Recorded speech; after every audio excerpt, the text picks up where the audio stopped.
Bonjour, je m'appelle Arnaud, j'ai 48 ans, j'habite à Évreux et je découvre cet après-midi avec plaisir qu'il y a une organisation à partir du mouvement des Gilets jaunes qui se met en place à Évreux. Donc je suis vraiment très content de rencontrer ça et de pouvoir exprimer rapidement que même si j'ai pas été pour l'instant sur les manifestations, j'ai pas non plus été sur les ronds-points, mais que je me sens vraiment en lien étroit avec ce mouvement-là depuis le début. Je le soutiens de loin et j'espère bien le soutenir, en tout cas plutôt ce qui se met en route en fait.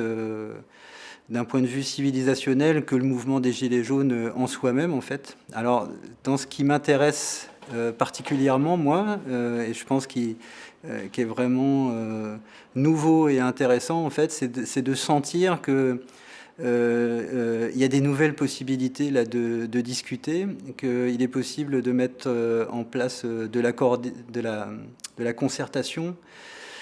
Et je pense que c'est fondamental, que on pleure depuis déjà plusieurs années sur l'absence en fait de liens entre les gens, de liens, de manque de dialogue, et que là on sent que c'est possible de le faire et que ça peut servir à quelque chose. Donc j'ai envie de participer à ça.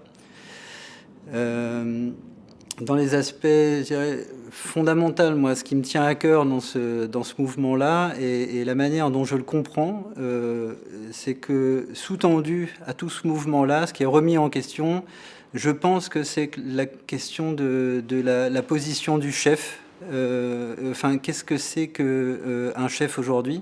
Je pense absolument qu'il faut des chefs, qu'il en faut même des très bons en fait, et très différents de ceux qui sont aujourd'hui en action. Là, je pense aux chefs politiques.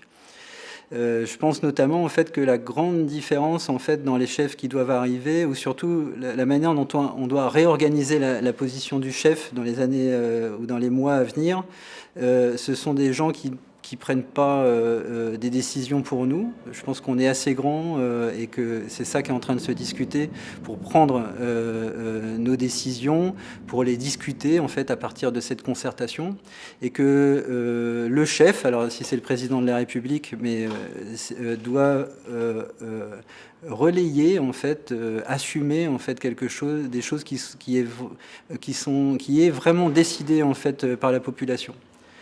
Là, on sera sur une vraie démocratie.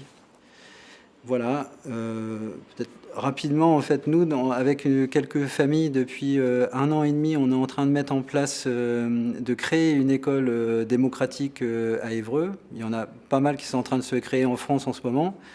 Et que dans ces écoles-là, c'est cette question-là, en fait, c'est que ce rapport entre la possibilité que j'ai d'être libre et mon inscription dans le collectif, en fait, c'est quelque chose qui est constamment en débat.